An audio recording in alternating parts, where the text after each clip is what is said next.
ಚೀಕಲಪರಿವೆಯ ಹತ್ತಿರದಲ್ಲಿಯೇ ಇದ್ದಂತಹ ಮತ್ತೊಂದು ಊರು ಮಾನ್ವಿ. ಮಾನ್ವಿಯಲ್ಲಿ ಶಾಸ್ತ್ರಾಧ್ಯಯನವನ್ನು ಮಾಡಿ ಪಾಠ ಪ್ರವಚನವನ್ನು ಮಾಡಿಕೊಂಡು ಇದ್ದವರು ಶ್ರೀನಿವಾಸಾಚಾರ್ಯರು. ಶ್ರೀನಿವಾಸಾಚಾರ್ಯರು ಬಹಳ ದೊಡ್ಡ ವಿದ್ವಾಂಸರು.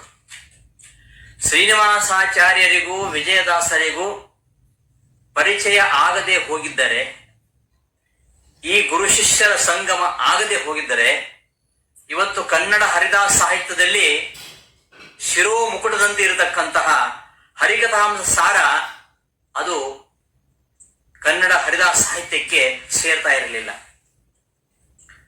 ಸಕಲ ಶಾಸ್ತ್ರಗಳ ಸಾರವನ್ನ ತಿಳಿಗನ್ನಡದಲ್ಲಿ 32 ಸಂಧಿಗಳಲ್ಲಿ ಸಮಗ್ರ ಶಾಸ್ತ್ರವನ್ನ ಹುದುಗಿಸಿ ಇಟ್ಟವರು ಜಗನ್ನಾಥದಾಸರು. ಜಗನ್ನಾಥದಾಸರು ತಮ್ಮ ದಾಸದೀಕ್ಷೆ ಪಡೆಯುವ ಮೊದಲು ಶ್ರೀನಿವಾಸಾಚಾರ್ಯರಾಗಿದ್ದಾಗ ಅವರಿಗೆ ಕನ್ನಡ ಭಾಷೆ ಎಂದು ಪ್ರಾಕೃತ ಭಾಷೆ, ಸಂಸ್ಕೃತ ಭಾಷೆ ಶ್ರೇಷ್ಠವಾಗಿರುವಂಥದ್ದು ಅಂತ ತಿಳ್ಕೊಂಡಿದ್ದವರು. ಹಾಗಾಗಿ ಸಂಸ್ಕೃತದಲ್ಲಿ ಅವರು ಪಾಠ ಪ್ರವಚನ ಮಾಡಿಕೊಂಡು ಆಚಾರ್ಯ ಮಧ್ವರ ಶಾಸ್ತ್ರದ ಪಾಠ ಪ್ರವಚನ ಮಾಡಿಕೊಂಡು ಇದ್ದವರು. ಅವರನ್ನ ದಾಸರು ಒಂದು ದಿವಸ ಮನೆ ಕರೀತಾರೆ. ಯಾತ್ರೆ ಮಾಡಿ ಬಂದಿರ್ತಾರೆ, ಸಮಾರಾಧನೆ ಆಗಬೇಕು. ಯಾತ್ರೆ ಸಮಾರಾಧನೆ. ಹತ್ತಿರದಲ್ಲಿದ್ದಂತಹ ದೊಡ್ಡ ಪಂಡಿತರು ಅವರಿಗೆ ಆಹ್ವಾನ ಕೊಡಬೇಕು ಅಂತ ವಿಜಯದಾಸರು ಆಹ್ವಾನ ಕೊಟ್ಟಿದ್ದಾರೆ, ಸಮಾರಾಧನೆಗೆ ಬರಬೇಕು ಅಂತ.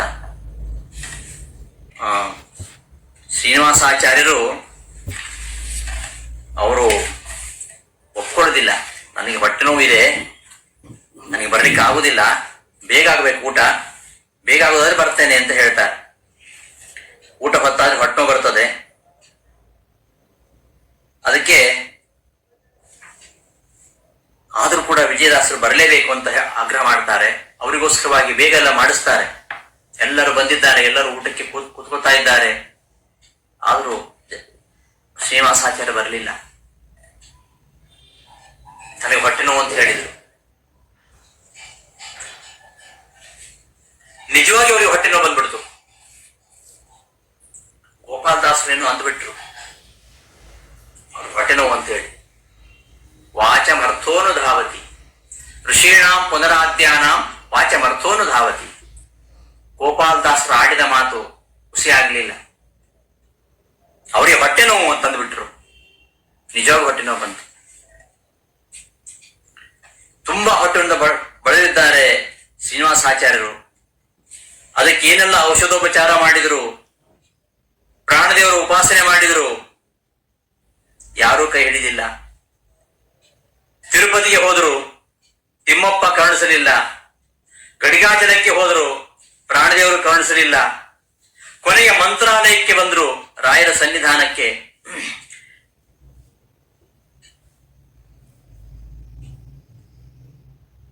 ರಾಯರು ಕೂಡ ಅನುಗ್ರಹ ಮಾಡಲಿಲ್ಲ. ಬೃಂದಾವನ ಮುಂದೆ ಕಣ್ಣೀರರ್ಥ ಆಚಾರ್ಯರು ಪ್ರಾರ್ಥನೆ ಮಾಡ್ತಾ ಇದ್ದಾರೆ. ಮಹಾಮಂಗಳಾರತಿ ಆಯಿತು. ಸಾಷ್ಟಾಂಗ ಪ್ರಣಾಮ ಹಾಕಿ ಹೊರಗಡೆ ಬರ್ತಾರೆ ಆಚಾರ್ಯರು. ಆಗ ಗುರುಗಳ ದರ್ಶನ ಆಗ್ತದೆ, ರಾಯರ ದರ್ಶನ ಆಗುತ್ತದೆ. ಅವ್ರು ಹೇಳ್ತಾರೆ, ಹುಚ್ಚ, ಇಷ್ಟು ಪಾಂಡಿತ್ಯ ಸಂಪಾದಿಸಿದ್ದೀಯಲ್ಲ, ಏನ್ ಪ್ರಯೋಜನ? ನಿನಗೆ ಬಂದಂತಹ ಬೇರೆ ರಹಸ್ಯ ನಿನಗೆ ಗೊತ್ತಾಗ್ತಿಲ್ವಾ? ಪಟ್ನೋ ಯಾಕೆ ಬಂತು ಗೊತ್ತಾ ನಿನಗೆ? ನಮಗೆ ತುಂಬಾ ಪ್ರೀತಿ ಪಾತ್ರರಾಗಿರ್ತಕ್ಕಂತಹ ವಿಜಯದಾಸರ ಬಗ್ಗೆ ನೀನು ಹಗುರವಾಗಿ ಮಾತನಾಡಿದ್ದೀಯಾ. ಯಾರು ಹರಿದಾಸರಂತೆ ಬಂದಿದ್ದಾರೆ 3 ಜನ, ಇವರೇನು ಹರಿದಾಸರು ಹೀಗೆಲ್ಲ ಆಡ್ಕೊಂಡಿದ್ರು ಶ್ರೀನಿವಾಸಾಚಾರ್ಯರು. ನಿನ್ನ ಧಾರ್ಷ್ಟ್ಯ ಅದು ಹೊಟ್ಟೆ ನೋವಾಗಿ ಪರಿಣಮಿಸಿದೆ. ಇದು ಗುಣ ಆಗ್ಬೇಕಾದ್ರೆ ನನಗೇನು ಮಾಡ್ಲಿಕ್ಕೆ ಆಗುದಿಲ್ಲ. ನೀನು ತಿರುಪತಿಗೆ ಹೋದೆ, ಕಟಿಕಾಚಲಕ್ಕೆ ಹೋದೆ, ತಿಮ್ಮಪ್ಪನನ್ನು ಆರಾಧನೆ ಮಾಡಿದೆ, ಆಂಜನೇಯನ ಆರಾಧಿಸಿದೆ, ಅವ್ರು ಯಾಕೆ ಕರುಣೆ ತೋರಿಸಲಿಲ್ಲ ನನಗೆ ಗೊತ್ತಾಗ್ತಾ ಇಲ್ಲ. ಆದರೆ ವಿಜಯದಾಸರಂತಹ ಶ್ರೇಷ್ಠ ಹರಿದಾಸರನ್ನ ಕಡೆಗಣಿಸಿದರೆ ಅವರು ಕ್ಷಮಿಸ್ತಾರೆ. ಆದ್ದರಿಂದ ಭಾಗವತೋತ್ತಮರಿಗೆ, ವಿಷ್ಣು ಭಕ್ತರಿಗೆ, ಪರಮ ವೈಷ್ಣವರಿಗೆ ದ್ರೋಹ ಮಾಡಿದರೆ, ಅಪಚಾರ ಮಾಡಿದರೆ ಭಗವಂತ ಯಾವತ್ತೂ ಕ್ಷಮಿಸುವುದಿಲ್ಲ. ಹಾಗಾಗಿ ಹರಿಗುರುಗಳು, ಆ ಮೂಲರಾಮ ಹಾಗೂ ಪ್ರಾಣದೇವರು ನಿನಗೆ ರಕ್ಷಣೆ ನೀಡಲಿಲ್ಲ. ಆದ್ರಿಂದ ನಿನ್ನ ಈ ವ್ಯಾಧಿ ಶಮನವಾಗಬೇಕು ಅಂತಾದ್ರೆ ನೀನು ಅವರ ಬಳಿಗೆ ಹೋಗಬೇಕು, ಶ್ರೀನಿವಾಸಾಚಾರ್ಯ ಬಳಿಗೆ ಹೋಗಬೇಕು. ಏನೋ ಪೂರ್ವಜನ್ಮದ ಅನುಬಂಧ ಅಲ್ಲಿಗೆ ಬರಲೇಬೇಕಾಯ್ತೋ ಏನೋ. ರಾಯರ ಮಂತ್ರಾಕ್ಷರ ಕೊಡ್ತಾರೆ, ಕೈ ಬಿಚ್ಚಿ ನೋಡಿದಾಗ ಮಂತ್ರಾಕ್ಷರ ಕಣ್ಣ ಕೈಯಲ್ಲಿ. ಸರಿ, ಶೀಘ್ರ ಪರ್ವಿಗೆ ಹೊರಟೇ ಬಿಟ್ರು. ಇವರು ಸಾಮಾನ್ಯ ವ್ಯಕ್ತಿ ಅಲ್ಲ, ಆಗಣ್ಣ. ಇವರಿಂದ ಬಹಳ ದೊಡ್ಡ ಕಾರ್ಯ ಆಗಬೇಕಾಗಿದೆ. ಈ ಜೀವ ಯೋಗ್ಯತೆ ನಿನಗೆ ಗೊತ್ತಿಲ್ಲ. ನಾನು ಅವ್ರ ಬಳಿಗೆ ಹೊರಟಾಗ ನೀನು ಬೇಡ ಅಂತ ಹೇಳಿದಿ. ಅದು ಹೇಳ್ತೇನೆ ಕೇಳು.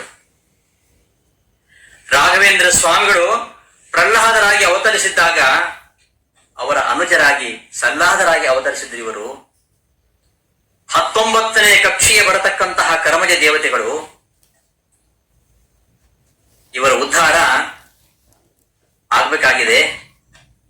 ನೋಡಿ ಭಗವಂತನ ವಿಚಿತ್ರ ವ್ಯಾಪಾರ ನೋಡು. ಇವರ ಉದ್ಧಾರ ಆಗಬೇಕು. ಇವರ ಮೂಲಕ ಕನ್ನಡ ಹರಿದಾಸ ಸಾಹಿತ್ಯಕ್ಕೆ ಶ್ರೇಷ್ಠ ಸೇವೆ ಸಲ್ಲಬೇಕಾಗಿದೆ. ಅದಕ್ಕಾಗಿ ಯೋಚನೆ ಮಾಡ್ತಾ ಇದ್ದೀನಿ ಅಂತ ತುಂಬಾ ಚಿಂತಿತರಾಗಿದ್ದಾರೆ. ಗೋಪಾಲದಾಸರು ಕೇಳ್ತಾರೆ, ಯಾಕೆ ಗುರುಗಳ ಇಷ್ಟೊಂದು ಯೋಚನೆ ಮಾಡ್ತಾ ಇದ್ದೀರಿ? ಇವ್ರ ಬಗ್ಗೆ ಯಾಕೆ ಇಷ್ಟು ಚಿಂತೆ ಮಾಡ್ತಾ ಇದ್ದೀರಿ? ಗೋಪಾಲದಾಸರು ಹೇಳ್ತಾರೆ, ಈ ಜೀವಿಗೆ ಈ ಜನ್ಮದಲ್ಲಿ ಅಲ್ಪ ಆಯುಷ್ಯ ಇದೆ. ಈ ಅವಕಾಶ ಕಳೆದರೆ ಮತ್ತೆ ಬಹಳ ಜನ್ಮಗಳ ಕಾಲ ಇವರು ಹಿಂದುಳಿಬೇಕಾಗತ್ತೆ. ಇವರ ಉದ್ಧಾರಕ್ಕೋಸ್ಕರವಾಗಿ ಇವರ ಮೂಲಕ ನಾನು, ನನ್ನ ಗುರುಗಳು, ನೀನೂ ಶ್ರಮಿಸ್ತಾ ಇರ್ತಕ್ಕಂಥ ಹರಿದಾಸ ಸಾಹಿತ್ಯ ಉದ್ಧಾರ ಆಗಬೇಕು ಅಂತ ಆದ್ರೆ ನೀನೊಂದು ದೊಡ್ಡ ತ್ಯಾಗ ಮಾಡಬೇಕು. ಇವತ್ತು ನನ್ನ ಗುರು ಆಗಿರ್ತಕ್ಕಂಥ ಪುರಂದರದಾಸರು ಹಾಗೂ ನನ್ನ ಶಿಷ್ಯನಾಗಿ ನೀನು, ನಾವು ಮೂವರು ಸೇರಿ ಏನು ಹರಿದಾಸ ಸಾಹಿತ್ಯದ ಉದ್ಧಾರಕ್ಕಾಗಿ ಶ್ರಮಿಸ್ತಾ ಇದ್ದೇವೆ. ಈ ಹರಿದಾಸ ಸಾಹಿತ್ಯ ಬೆಳಿಬೇಕು ಅಂತ ಆದ್ರೆ ನಿನ್ನ ತ್ಯಾಗ ನಡಿಬೇಕೀಗ. ನೀನೊಂದು ತ್ಯಾಗ ಮಾಡಬೇಕು. ಗೋಪಾಲದಾಸ್ ಹೇಳ್ತಾರೆ, ತ್ಯಾಗ ಅಂತ ಕರಿಬೇಡಿ, ಕರ್ತವ್ಯ ಅಂತ ಪರಿಗಣಿಸಿ ಗುರುವಿನ ಆಜ್ಞೆ ಪಾಲಿಸಲಿಕ್ಕೆ ನಾನು ಯಾವಾಗಲೂ ಸಿದ್ಧನಿದ್ದೇನೆ. ಏನು ಕೇಳಿದ್ರು ಕೊಡ್ತೀಯಾ ಅಂತ ಕೇಳ್ತಾರೆ. ಏನು ಕೇಳಿದ್ರು ಸಮರ್ಪಿಸ್ತೇನೆ. ಅಷ್ಟು ದೃಢವಾದ ಧ್ವನಿ ಗೋಪಾಲದಾಸರದ್ದು. ಶ್ರೀನಿವಾಸಾಚಾರ್ಯರಿಗೆ ಆಯುಷ್ಯ ಸ್ವಲ್ಪ ಇದೆ. ನಿನ್ನ ಆಯುಷ್ಯದ 40 ವರ್ಷಗಳನ್ನು ನೀನು ಇವರಿಗೆ ದಾನ ಮಾಡಬೇಕು. ಅಷ್ಟು ಮಾತ್ರ ಅಲ್ಲ, ಅವರ ಹೊಟ್ಟೆ ನೋವು ಉಪಶಮನವಾಗತ್ತೆ. ಆ ಅಡಿದುಳಿದ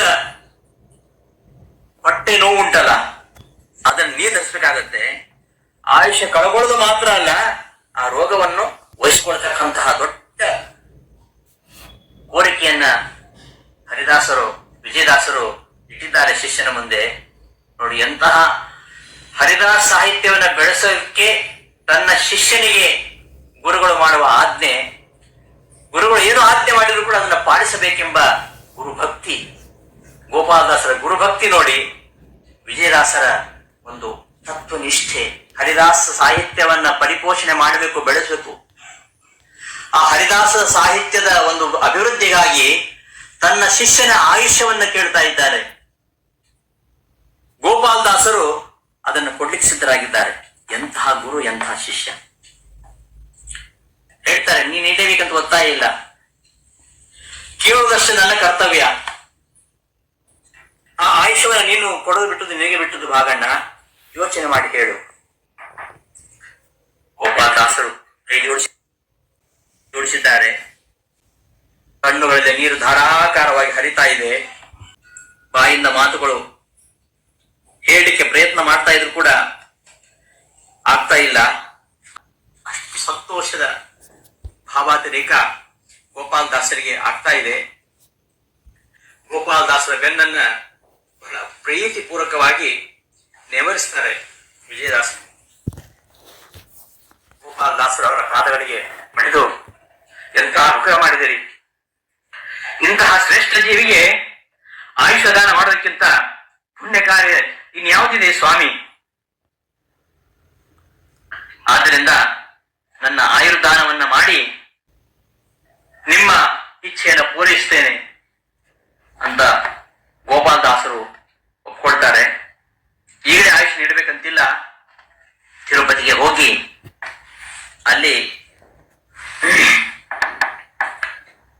ಆಯುರ್ದಾನ ಮಾಡು ಅಂತ ಹೇಳ್ತಾರೆ. ಮುಂದೆ ಆಯುರ್ದಾನ ಮಾಡ್ತಾರೆ. ಶ್ರೀನಿವಾಸಾಚಾರ್ಯರಿಗೆ ಚಂದ್ರಭಾಗ ನದಿಯಲ್ಲಿ ವಿಜಯದಾಸರ ಮೂಲಕವಾಗಿ ಅಂಕಿತ ಪ್ರದಾನವಾಗತ್ತೆ, ಜಗನ್ನಾಥ ವಿಠಲ ಅಂತ ಹೇಳಿ. ಗೋಪಾಲದಾಸರ ತ್ಯಾಗ ಹಾಗೂ ವಿಜಯದಾಸರ ಒಂದು ಅಪಾರವಾಗಿರ್ತಕ್ಕಂತಹ ಕರುಣೆ ಯಾರೋ ಗೊತ್ತಿಲ್ಲ, ಆದರೆ ಆ ಜೀವಿ ಯಾರಂತ ಗೊತ್ತಾಗಿದೆ ವಿಜಯದಾಸರಿಗೆ. ಬಂಧು ಅಲ್ಲ, ಬಳಗ ಅಲ್ಲ, ಆ ಜೀವಿಯ ಸ್ವರೂಪ ಯೋಗ್ಯತೆಯನ್ನು ತಿಳಿದು ಅವರನ್ನು ಹುಡುಕೊಂಡು ಹೋಗಿ ವಿಜಯದಾಸರು ಜಗನ್ನಾಥ ದಾಸರಿಗೆ 40 ವರ್ಷಗಳ ಆಯುಷ್ಯವನ್ನ ಕೊಟ್ಟು ಅದಕ್ಕೆ ಬೋನಸ್ ಆಗಿ ರೋಗ ನಿವಾರಣೆ ಮಾಡಿದ್ದಾರೆ. ಎಂತಹ ಪರಮಾನುಗ್ರಹ, ಎಂತಹ ಮಹಾಕರುಣೆ ವಿಜಯದಾಸರದ್ದು ಜಗನ್ನಾಥದಾಸರ ಮೇಲೆ. ಹಾಗಾಗಿ ಜಗನ್ನಾಥದಾಸರು ಅವರ ಕರುಣೆಯ ಕಂದನಾಗಿ ಅದ್ಭುತವಾಗಿರ್ತಕ್ಕಂಥ ಹರಿಕಥಾಂಸಾರವನ್ನ ರಚಿಸಿಕೊಡ್ತಾರೆ. ಇವತ್ತು ಹರಿಕಥಾಂಸಾರವನ್ನ ಪ್ರತಿಯೊಬ್ಬ ಮಾತರು ಮನೆ ಮನೆಯಲ್ಲಿ ಪಠಿಸ್ತಾ ಇದ್ದಾರೆ ಅಂದ್ರೆ ಅದಕ್ಕೆ ಋಣಿಯಾಗಿರ್ಬೇಕಾದದ್ದು ಬರೀ ಜಗನ್ನಾಥ ದಾಸರಿಗೆ ಅಲ್ಲ, ಜಗನ್ನಾಥ ದಾಸರು ಅವರ ಸ್ನೇಹಿತರಾಗಿರ್ತಕ್ಕಂತಹ, ಅವರಿಗೆ ಆಯುರ್ದಾನ ಮಾಡಿರ್ತಕ್ಕಂತಹ ಗೋಪಾಲದಾಸರು, ಅವರಿಗೆ ಪರಮಾನುಗ್ರಹ ಮಾಡಿರ್ತಕ್ಕಂತಹ ವಿಜಯದಾಸರು, ಈ ಮೂವರು ದಾಸರು, ವಿಜಯದಾಸರು, ಗೋಪಾಲದಾಸರು, ಜಗನ್ನಾಥದಾಸರು, ಈ ಮೂವರ ಹರಿದಾಸರ ತ್ರಿವೇಣಿ ಸಂಗಮ. ಇದರಲ್ಲಿ ಹರಿದಾಸ ಸಾಹಿತ್ಯ ಎಷ್ಟು ಸಮೃದ್ಧವಾಗಿ ಬೆಳೆಯಿತು. ಇದಕ್ಕೆ ಕಾರಣ ವಿಜಯದಾಸರ ಮಹಾಕರುಣೆ.